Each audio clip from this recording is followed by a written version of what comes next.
पाटील, या आठवड्यात नागपूरला एक मोठा ओबीसी समाजाचा मोर्चा आहे आणि जे काही मुंबईमध्ये परवाची मीटिंग झाली त्यात ठरलं की सरसकट रद्द करा, मीडिया रद्द करा आणि हे सगळे आता रस्त्यावर उतरून ताकद दाखवणार आहे.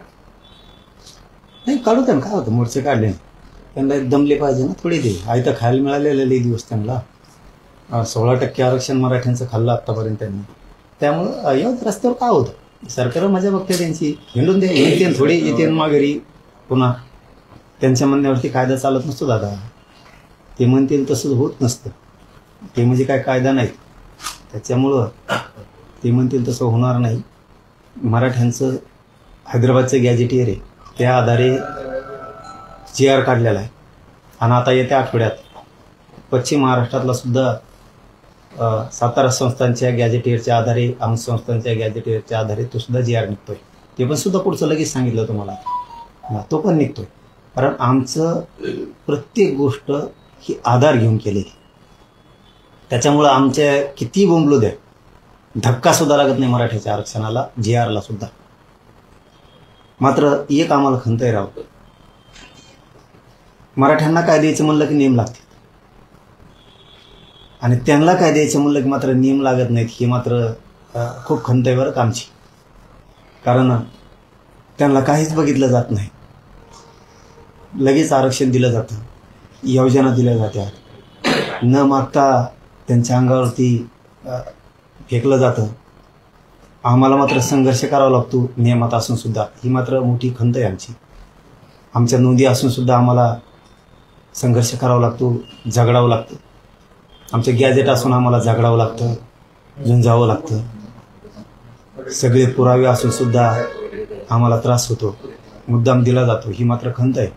परंतु आम्ही कणखर खंबीर आहेत. आम्ही लढून मिळवणार आणि मिळवलेलं जाऊ सुद्धा देणार नाहीत. आता GR निघालाय, मराठी सज्ज झालेले. आता प्रमाणपत्रासाठी मराठ्यांनी तयारी सुरू करणं गरजेचं नाही. पण तो GR तुमच्या दबावात बाहेर काढलाय असं त्यांचं म्हणणं आहे. तर आमच्या दबावात रद्द करा, आता आम्हीही ताकद आहोत मोठी, असंही मांडत आहेत वारंवार सगळे म्हणते.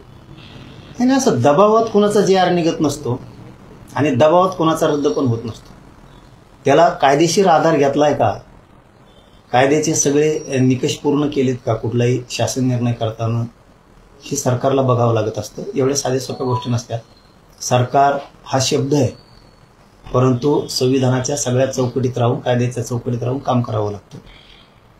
त्याच्यामुळं कुठला दबावात आमचा असो किंवा कोणाचा असो GR निघत नाही आणि कोणाच्या दबावामुळं तो GR रद्द पण होत नसतो. हे मात्र काँग्रेसच्या मोर्चाने 10 तारखेचं समजून घ्यावं. तुमच्या मोर्चानंतर, तुमच्या आंदोलनानंतर आता धनगर आणि बंजारा समाजही रस्त्यावर उतरलेला आहे आरक्षणासाठी. तुम्हाला माहिती आहे तिकडे नांदेडमध्ये आज एक असा मोर्चा आहे आदिवासी समाजात. ते म्हणतात आमच्यात कोणाला समाविष्ट करू नका, आम्हाला आमचं वेगळे ठेवा. त्यांना भीती वाटते की त्यांच्यातही आता बंजारा किंवा धनगरी लोक असतील म्हणून. मी मागही एकदा सांगितलं होतं बघा, धनगर बांधव असतील, आदिवासी बांधव असतील, बंजारा बांधव असतील, यांनी आता एकदा एकत्र बसणं गरजेचं आहे. एकमेकाचे समज गैरसमज काढणं गरजेचं आहे. जर बंजारा समाजाच्या नोंदी आहेत तर बंजारा समाजाला आरक्षण मिळालं पाहिजे. त्यामुळे त्यांनी बसून एकदा तोडगा काढायचा प्रयत्न केला पाहिजे. या मताचे आपण आहे. परंतु ही आरक्षणाची लढाई, जे सत्य आहे ते सत्य मिळणारच आहे, 100% मिळणार. वडेट्टीवार असं म्हणाले की 350 जाती आहेत, त्याला एकदा बुडवूनच टाक, त्याला संपून टाक, असं ते तुमच्याकडे तुमचं नाव घेऊन बोलले. हे सगळं महायुती तुम्हालाच पाहिजे, हे पाहिजे, सगळं पाहिजे, त्याला संपूर्ण टाक म्हणा. नाही, वडंटीवार साहेब आहेत ना, खरं तर ओबीसीच्या 374 ज्या जाती म्हणतायत ना, ते खऱ्या ओबीसीच्या जाती संपवल्याच आहेत त्यांनी. आणि याच्यावरती चिंतन करा ओबीसी गरिबांनी, 374 जाती संपवल्या खऱ्या कुणी. ह्या वडंटीवार साहेबाच्या वक्तव्यावर ओबीसीने विचार करणं गरजेचं आहे. कारण ओबीसींना यांनी खोटं आणि बोगस आरक्षण दिलं आमचं 16% मराठ्याचं. हे समजून घेणं गरजेचं आहे. खरा घात ओबीसींचा केला असेल तर यावल्याच्या अलिबाबांनी, आणि हे आता हे काँग्रेसचे वडंटीवार साहेब किंवा त्यांचे कोण कोण लीडर होते पूर्वीचे त्यांनी, त्यांनी मराठ्याचं आरक्षण त्याला माहित होतं ना, 14% आरक्षण हे मंडल कमिशननं ओबीसीला दिलं. ही आपलं पक्की रजिस्ट्री झाली. आता मग 16% आरक्षण हे मराठ्याचं आहे, हे मराठ्याच्या नावावरती आहे, हे माहीत असताना सुद्धा दिलं. याचा अर्थ ओबीसीची खरी फसवणूक आणि वाटोळं जर उद्ध्वस्त कोणी केलं असेल तर ओबीसीच्या नेत्यानंच ओबीसीला उद्ध्वस्त केलं. कारण आमचं आरक्षण आम्हाला 16% माघारी मिळणार आहे. हो, ज्यांनी दिलं त्यांचा उपकार नाही आणला. ज्यांनी दिलं आमचं तर दिलं हो, आमचं तर वाटोळंच केलं देणारांनी. आमचं ज्यांनी आमचं 16% आरक्षण 1994 दिलं, उदाहरणार्थ पवार साहेब आहे, त्यांनी आमचं वाटोळं केलं समजा, पण त्यांनी आमचं दिलं. अहो, ज्या पवार साहेबांनी यांना आरक्षण दिलं त्यांचा सुद्धा उपकार ठेवला येईन. वडीलकीवर असं म्हणतात की सत्तेची दादागिरी आहे आणि एकाच समाजाला एवढं कसं द्यायचं. आणि शिवाय त्यांनी असं म्हटलंय, द्यायचं असेल तर तुमच्या हातामध्ये बंदूक आणि तलवारी द्या आणि छाटून टाका आमच्या सगळ्यांची मुलगी. ती प्रयोग त्यांना करायचा. येवल्यावल्याचे शब्द आहेत ते परळीच्या टोळीनं घेतलेत. आणि आता नवीन एक भिडू भेटलाय त्यांना, वडंटीवार साहेब यांच्या तोंडून ते फक्त ओढून घेतात. कारण ती तलवारीची, दांड्याची, कोयत्याची, शेरोशायरीतून तलवारीची, आणखीन त्या बंदुकीची भाषा ही त्यांची आहे. त्यांना ते जातीय दंगली घडून आणायच्या ही त्यांचा प्रयोग आहे. आम्ही तसे असतो तर गोरगरिबाला आम्ही आमच्या इतकंच सांभाळतो, जीव लावतो, गोरगरीब ओबीसीला सुद्धा. आणि ओबीसीला आमच्याबद्दल थोडाही धाक नाही, कारण आम्ही उलट्या काळजाच्या नाही आहेत. हे राजकीय स्वार्थासाठी ओबीसी त्यांनी डावावर लावलाय. इतक्या उलट्या काळजाचे ते हे जातीचे नेते, सध्या स्वयंघोषित स्वतःला ओबीसीचे नेते म्हणते ते, त्यांनी स्वतःच ओबीसी संपवण्याचं ठरवलेलं आहे. एक व्हिडिओ व्हायरल झालेला आहे धाराशिव जिल्ह्यातला, की ओढ्यात दोघजण वाहून जातात, वाहन जाते, तर त्यावेळेस त्यांना असं म्हणलं जातं की अरे यांना वाचू नका, सोडून द्या. काय वाक्य काहीतरी वंजारायचे आहेत असं काहीतरी शब्द काहीतरी म्हणून कसं जमायचं पक्क माहित पाहिजे. काहीतरी त्याच्यामध्ये असं एक व्हिडिओ व्हायरल होतो आहे सध्या, आणि त्याच्यामध्ये असं म्हटलं जात आहे की 2 मोटरसायकलवाले पुरात वाहून जात आहेत आणि त्याच्यावरती गोपीनाथ मुंडेंचा फोटो आहे आणि त्यामुळे बाकीचे जे आहेत ते मरुद्या वंजाराचे आहेत असं म्हटलं गेलं. नाही, काही एकाचं 2 जोडलं असं. इतके भावनाशून्य लोक नाही आहेत, इतके माणुसकी सोडलेले लोक नाही आहेत. त्यांच्याच कुणीतरी जोडलं असेल ते वातावरण दूषित होण्यासाठी, कारण त्यांना तो नाद आहे. जसं की त्यांनी आता त्यांच्याच दसऱ्यासुद्धा दूषित केलं, ते त्यांना सवय आहेत. त्यामुळे ते त्यांचंच कुणी असेल, दुसऱ्यावर ढकली देईल ते. त्यामुळे त्याच्यावर काय उत्तर द्यायची गरज नाही आपल्याला, आणि त्या विषयाला महत्त्व द्यायची पण काही गरज नाही. असं असेल तर अहो, बनाव करू शकतो. कुठल्या लेवलला गेलाय हा एक प्रश्न उपस्थित होतो. त्यांना कळायला पाहिजे ना कोणत्या लेवलला घेऊन चाललेत. निजामाच्या अवलादी मनाला लावायचं लोकांना. हां, इकडच्या जिल्ह्यातले बीड जिल्ह्यात बोलवायचे, ते जमतं का? हां, निजामाची अवलादी येते म्हणले का नाही? स्टेटमेंट नाही, हे दुसरा विषय गुलामगिरीचा. दुसऱ्या जिल्ह्यातले आणतात, मिशा नाही, फिशा नाही, काही नाही, वेगळेच दिसते ते असले. ते म्हणतात निजामाच्या अवलादी आहेत मराठा. दुसरं म्हणणार तुम्ही गुलामीचं गॅजेट घ्या, म्हणजे गुलाम समजता दुसऱ्याला. तुमची काय भाषा आहे? दुसऱ्या जिल्ह्यातला धरून आणायचा आणि इकडं त्या परळीच्या टोळीनं मिरवायचा. तुम्हाला तुमचं कळाना सुद्धा ज्या मराठ्याने तुम्हाला किती सांभाळलं, किती उंची वाढवली, त्यांच्या विरोधात असले घाण स्टेटमेंट करायचे. यांनीच वाढवलं हे जातीवाद, यांनीच वाढवला. सुरुवात यांनी केली. आपण आधी बोललेलो नाही, एक शब्द आपण त्यांना आधी बोललेलो नाही, एक शब्द. ते बोलल्यावर मात्र मी सोडू शकत नाही. जातवाने भाऊ, माझ्या जातीला हिनवत असेल ना कुणी, मी नाही सहन करू शकत. आणि जे तुमचा प्रश्न आहे ना त्याबद्दल, तर मराठ्याकडून किंवा बहुजनाकडून, हिंदूकडून असं होऊच शकत नाही. हे त्यांच्यात गैरसमज पसरण्यासाठी करू शकतात. कारण ते खुनं करून केला नाही म्हणतात राव. जिथं अध्यात्म आहे तिथं सुद्धा आसरा दिलं जातो राव. काय नवीन पायंडा पाडला यांनी, काय प्रश्न विचारता राव त्यांच्याबद्दल. जिथं माणसाचं मन बुद्धी शुद्ध केली जाते त्या अध्यात्माच्या ठिकाणी सुद्धा काय शब्द वापरले जाते बघा महाराष्ट्राने बघितलं. आणि यांच्याकडून काय अपेक्षा करणार आहेत आपण. यांना कोण तसं म्हणलंय तेच म्हणतील, तेच दूषित वातावरण करतील, त्यांच्या माणसाला तेच विरोध करतील. दुसऱ्याचं वरबडून खायची सवय लागली. जाऊ द्या त्या विषयाचं काय, ते असं महत्त्व द्यायची गरज नाही आपल्याला. असल्या विषयात भरपूर विषय आहेत, शेतकऱ्याचे आहेत. इथं मरणाचं संकटात सापडले सगळे, हे हाल चालू आहेत मरणाचे शेतकऱ्यांचे. सरकार नुसतं सभा घेत आहे, हारं फुलं लावतंय व्यासपीठाला. आले की शायनिंगमध्ये येऊन जातात, विमानाने येतात, विमानाने जातात. शेतकरी इकडं उद्ध्वस्त झालाय. आता त्या आपल्या त्या शिल्लोडला ते सरपंच बिचार पोरगं बसलंय, तिकडं ध्यान द्यायला सरकारला वेळ नाही. आमचा तिकडं त्या धाराशिवला अमोल जाधव बसलाय, तिकडं ध्यान द्यायला वेळ नाही. त्या करमाळ्याची ताई बसली, तिथं सरकारला ध्यान द्यायला वेळ नाही.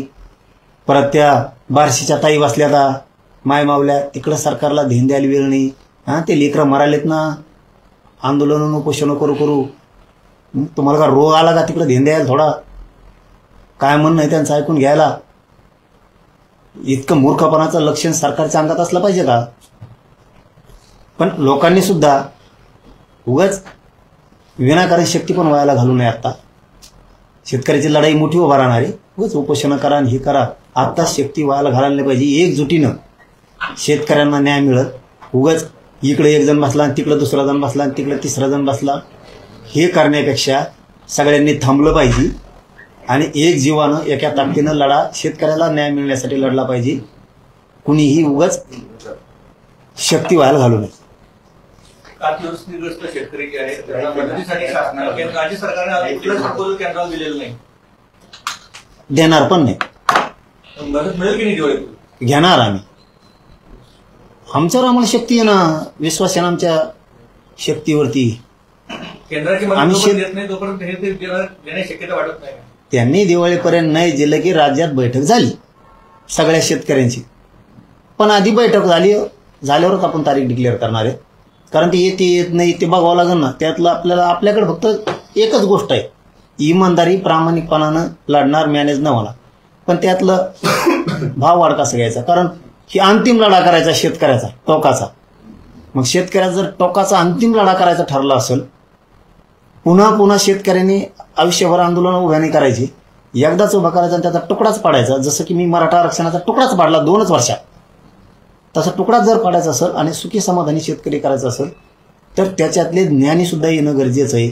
त्या शेतकरी संघटनेनी जे आयुष्यभर कामं केले ते सुद्धा येणं गरजेचं आहे. ते आल्यावर बैठक घेऊ आणि मग पुढची आंदोलनाची तारीख आपण डिक्लेअर करू. त्यांनाही आपण बोलवणार आहे. दिवाळी झाल्याच्या नंतर एक ठिकाण ठरवू. त्या मैदानावरती महाराष्ट्रात जेवढ्या शेतकऱ्याच्या संघटना आहेत, जेवढे अभ्यासक आहेत त्यांचे, ज्यांना माहिती आहे हमी भाव कसा द्यायचा, कर्जमुक्ती कशी घ्यायची, पीक विम्याचे पैसे कसे घ्यायचे, नुकसान भरपाई कशी घ्यायची, मालाला भाव, भाजीपाल्याला भाव, दुधाला भाव, फळबागाला भाव कसे घ्यायचे, ह्या सगळ्या गोष्टीवरती ज्यावेळी चर्चा होईल. शेतीला नोकरीचा दर्जा कसा घ्यायचा, आपण हे सगळ्या गोष्टी ज्यावेळेस चर्चा होतील त्यावेळी तारीख डिक्लेअर होईल. पण अंतिम टोकाचा लढा असणार. असा पुन्हा लढा देशानं बघितला नसेल शेतकऱ्याचा, इतका निर्णायक लढा आणि यशस्वी पण. पुण्यामध्ये धनगर समाजाचं राज्यस्तरीय अधिवेशन सुरू आहे. त्या अधिवेशनामध्ये प्रकाश आंबेडकर असं म्हणाले की धनगर समाजानं आता ओबीसी समाजाचं नेतृत्व करावं. कोणाचं नेतृत्व करावं? ओबीसीचं. धनगर समाजाने करावं नेतृत्व असं प्रकाश आंबेडकर म्हणतात. धनगर समाजाकडे नेतृत्व दिलं पाहिजे ना. कारण इकडे दुसरे स्वतःलाच हुशार समजित येत ना जास्त. धनगराला इकडं समजित येत ना ते. त्यांना खूप अति हुशार शहाणे समजित येते. अलिबाबा त्याला झोप येईन का मग? त्याला तर दुसऱ्यानं कोणी उलशी कधी मोर्चा बी काढला तरी त्याला धेंडळी लागते. त्याला दम नाही निघत. दुसऱ्याचे लेकरं ते हुशार नाही समजित. धनगराचे, मराठ्याचे, बंजारा समाजाचे, राजपुतांचे, कायकड्यांचे, चंभाराचे, दलित मुस्लिमाचे, सुतार, लोहार, कुंभार यांचे आपले आणखीन बऱ्याचशा 300-350 जाती आहेत त्याच्या. कहार समाज आहेच ना. हे लोक हुशार नाहीत का? तुम्ही हुशार आहेत का? ही सवय असती लागलेली, खोड असती ती. काय मिळवतो मलाच, दुसऱ्याला नको, त्या उद्देशाचं आहे. आणि त्यांनी ना कोणाचं ऐकून ओबीसीचं नेतृत्व करण्यापेक्षा आणि त्या नादात पाडण्यापेक्षा धनगर बांधवांना आपल्या जातीला आरक्षण एसटीतून कसं मिळवणं यासाठी ताकद लावावं. लोक बरेवर घालते ना, हरभऱ्या झाडावर चढीते. ओबीसीचे नेते व्हा, नामक्याच व्हा, तमक्याच व्हा. ओबीसीचा नेता नको, कोणाचाच नको. आपल्या जातीची आपण लढाई लढावी आणि त्या गोरगरीब धनगराच्या लेकराला आरक्षण मिळून द्यावं यासाठी ताकद खर्च करावं. नेता बनण्यासाठी किंवा श्रेयवादाच्या लढाईसाठी धनगरांनी आपली ताकद वायाला घालू नये. आणि विशेष करून परळीच्या टोळीचं ऐकून मराठीच्या विरोधात तर धनगरांनी अजिबात त्यांची ताकद वायाला घालू नये. छगन भुजबळ तुमच्यावर काहीच बोलत नाही. त्या जे आता वडीलकीवर आलेले आहेत. नाही, त्यांनी आतून ठरवून केलंय. त्यांनी आतून ठरवून केलंय की आम्ही सत्तेत येत आणि आम्ही सत्तेत असल्यामुळं आम्हाला डॅमेज करायचंय देवेंद्र फडणवीसांना. तिथं एक अशी चर्चा मला ऐकायला मिळाली, सांगू का? तर ती खरी का खोटी माहीत नाही, तिची खात्री केल्याशिवाय आपल्यासारख्याने बोलू नये. पण त्याचा कुठंतरी फार्म हाऊसला का कुठं एक चर्चा झाली त्यांच्यात. आणि त्याच्यात तेव्हा असं म्हणलं जणू अलिबाबा, ही माहिती आता खरी का खोटी माहीत नाही, पण अशी चर्चा आहे लोकात. मला त्यावेळेस अजित पवारने गुतीलं होतं असं त्याचं म्हणणं आहे. त्या बैठकीत मानला जणू तो मला अजित पवारने गुतीलं होतं त्यावेळेस. आता संधी आहे आपल्याला सगळ्या ओबीसीच्या नेत्याला. नेतृत्व काँग्रेसकडे घ्या, आम्ही सगळे त्या मागे उभा राहतो आणि अजित पवारला डॅमेज करू, म्हणजे माझा बदला पाहायला भरून निघन. आणि फडणवीसची सुद्धा तुंबडी बंद होईल. तुंबडी या शब्दाचा अर्थ मला नाही कळाला, त्याची सुद्धा बंद होईल. पण आपला घाव ओबीसीचा कळून देऊ नका अशा स्वरूपाचा आपण चालवा. मी मुंड्याला सुद्धा याच्यात उठवलंय असं त्यांचं तिथं काहीतरी खाजगी चर्चा झाली. आणि ही लोकात चर्चा आहे. काल नाशिकचे काही लोक आले होते, ते सांगत होते भुजबळ आणि वडेट्टीवारांची अशी युती झाली. हा, आतून सगळे एक झाले म्हणे. ते आपण पाठपुरावा सगळ्यांनी करायचा, कळू द्यायचं नाही. म्हणजे माझाही पूर्वीचा बदला नाराजीचा निघल. एक तीर में दोन निशाणे. आणि फडणवीस हा आपल्या ओबीसीसाठी जड आहे. मग जर आपण आतून एक झालो तर आपली ओबीसीची सत्ता येऊ शकते. पण हे बाहेर कळू देऊ नका. मग आता ही खरी किंवा खोटी चर्चा माहीत नाही, पण जर तपासाला लागले तर ती खरी निघू शकते. कारण तितक्या आतल्या गाठीचा तो हाई अलिबाबा. कारण ज्या शरद पवार साहेबांनी त्याला मोठं केलं तो पक्ष मोडला त्यांनी. ज्या शरद पवार साहेबांनी त्याच्या म्हणण्यावरती मराठ्यांचं आरक्षण त्यांना दिलं, त्यांचा सुद्धा आमचं तर जाऊ द्या हो, आम्ही आमचं तर मिळूच. पण ज्या माणसानं दिलं शरद पवार साहेबांनी त्यांचा तर उपकार त्यांनी ठेवायला पाहिजे होता, त्यांचा नाही ठेवला. ज्या शिवसेना प्रमुख बाळासाहेब ठाकरे साहेबांनी मोठे केलं त्या माणसाला, बाळासाहेब ठाकरे साहेबांना, त्या शिवसेना प्रमुखाला जेलमध्ये पाठवणारा एकमेव नासका आणि नालायक माणूस असेल तर छगन भुजबळ. ज्यांनी मोठं केलं त्याला सुद्धा खड्ड्यात घातलं. आज अजित पवारांनी त्यांना मोठं केलं. आज अजित पवारांविषयी सुद्धा प्रचंड मोठं षडयंत्र तयार करायला लागलाय. नसता परळीचं घराणं शक्यतो त्यांच्या विरोधात बोलत नव्हतं. परळीचं घराणं अजित पवारांच्या विरोधात बोलत नव्हतं, कारण परळीचं अर्ध घराणं संपलं होतं. पवारांमुळं अर्ध मुंडेंचं घराणं, परळीचं घराणं मोठं झालं. ते सुद्धा या छगन भुजबळच्या षडयंत्रात सहभागी झालेत संपवण्याच्या त्यांना. कारण यांना ज्यावेळेस कोणी मदतीचा हात देत नव्हतं त्यावेळेस त्यांनी दिला. आता ह्या अलिबाबानं अजित पवारनी मोठं करून सुद्धा आज अजित पवार संपवण्याचा घाट यांनी 2-3 जणांनी मिळून आता आतून सुरू केला आहे. आणि बदला पण असा घ्यायचा की पूर्वी परळीचं पण आतून म्हणणं आहे, हे छगन भुजबळनी सांगितलं तुम्ही त्यांना की आमची सुद्धा तुमच्यासारखीच दशा देवेंद्र फडणवीस साहेबांनी सुद्धा केली होती बुवा. एक दिवस देवेंद्र फडणवीस, आता हे लय खरं आहे बरं का, पण आता ही लोकात चर्चा आहे मला माहीत. एक दिवस देवेंद्र फडणवीस आमची बॅग ओढीत होता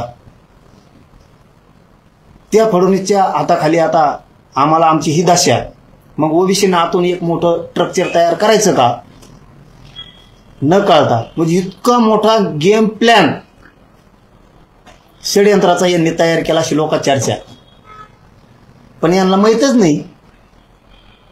तू आत्तापर्यंत छगन भुजबळ शरद पवार साहेबाच्या डोक्यात दगड घातला झोपीत, तू शिवसेना प्रमुखांच्या डोक्यात दगड घातला झोपीत, तो अजितदादाच्या डोक्यात घातला, आता फडणवीस साहेबाच्या घालणार. पण ते देवेंद्र फडणवीस त्यो इतकी लांब गांडीत खोटा घालीन ना, तर खोटाच उपसायचा नाही थोडा. तुमचा फारच विश्वास आहे फडणवीसावर. आणखीन थोडं दिवसांनी सांगा ना अनुभव काय. मी बद्दल सांगितलं बा, मी फक्त बद्दल सांगितलं, आत्मविश्वास नाही सांगितला. कारण मी कुठे ठोकणाऱ्याचे उपटेणार आहे. पण जो माणसावर माया केली किंवा ज्या माणसावरती आपण राजकीय अस्तित्व संपलेलं निर्माण त्याला पुन्हा करून दिलं, म्हणजेच भुजबळचं फडणवीसांनी अस्तित्व उभा करून दिलं, आणि ज्यांनी आपलं अस्तित्वच उभा केलं, अस्तित्व उभा करणाऱ्याला जर संपवण्याचा घाट घातला, तर मागचे थोडे अनुभव आहेत फडणवीस त्याचं काय करतो. म्हणून सांगितलं की फडणवीस इतकी लांबी घाली की हे सगळेजण 150 जण एकत्र जरी आली तरी ती उपसायची नाही. पण याच्यातून ही मीडियाची बाईट समजू नये, याच्यातून आमच्या शिंदे साहेबांनी सावध व्हावं, याच्यातून अजितदादांनी सावध व्हावं, आणि विशेष करून फडणवीस साहेबांनी खरंच सावध व्हावं की नुसती मीडियाची बाईट समजू नये. हे आत्मघातकी आहेत, हे डाव रचू शकतेत. बरं, भुजबळांना भीती वाटते का की आता हे नेते आम्हाला संपवतील, त्यामुळे भुजबळ शांत जाईल असं वाटतंय का तुम्हाला? शांत नाही देऊ. तो कसा आहे, जत्रातला इस्तूय देऊ, जत्रातला इस्तूय देऊ, हळूच पोळू देऊ, आणि सगळ्या जातीला पोळतो. याच्या अगोदरची एक तुम्ही 6 महिने मागं जाऊन बघा, परळीच्या घराण्याविषयी त्याचं काय मत होतं, किती वाईट होतं. आज त्याचं धनगरांच्या नेत्याविषयी किती वाईट मत आहे बघा तुम्ही. आज त्याचं बंजारा समाजाविषयी किती वाईट मत आहे बघा तुम्ही. धनगरांना एसटीतून आरक्षण देण्याबद्दल एक शब्द काढत नाही तो, हे सत्य आहे. कारण ते ना कळून देत नाही पळालेलं, आणि इस्तू मात्र तेवढ टाकतो. म्हणून आमच्या शिंदे साहेबानं, अजितदादांना आणि विशेष करून फडणवीस साहेबांनी थोडं सावध होणं गरजेचं आहे. याला बाईट समजू नये. हा माणूस थांबवणं खूप गरजेचं आहे. नसता हा माणूस जातीवादाच्या दंगली 100% लावू शकतो.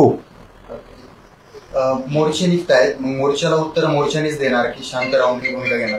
कोण आम्ही? हा, ओबीसी समाजाचे बरेचसे मोर्चे निघतायत, काँग्रेसही इकडे आक्रमक झालं, मग मोर्चाला मोर्चाने उत्तर देणार का? नाही, आम्ही काही नाही देणार आता उत्तर. हे तर चला दे, हिंडून दे त्यांना, काढून दे जरशी मोर्चे, काढून द्या ना. सरकार मजा बघतोय, काढून दे. काय होत मोर्चे काढून येते, एक दिवस आढळते, बोंबालते, जाते घरी. कारण ते काँग्रेसचा मोर्चा आहे, ओबीसीच मोर्चा आहे. काय ओबीसीच मोर्चा नाही, तो काँग्रेसचा मोर्चा आहे.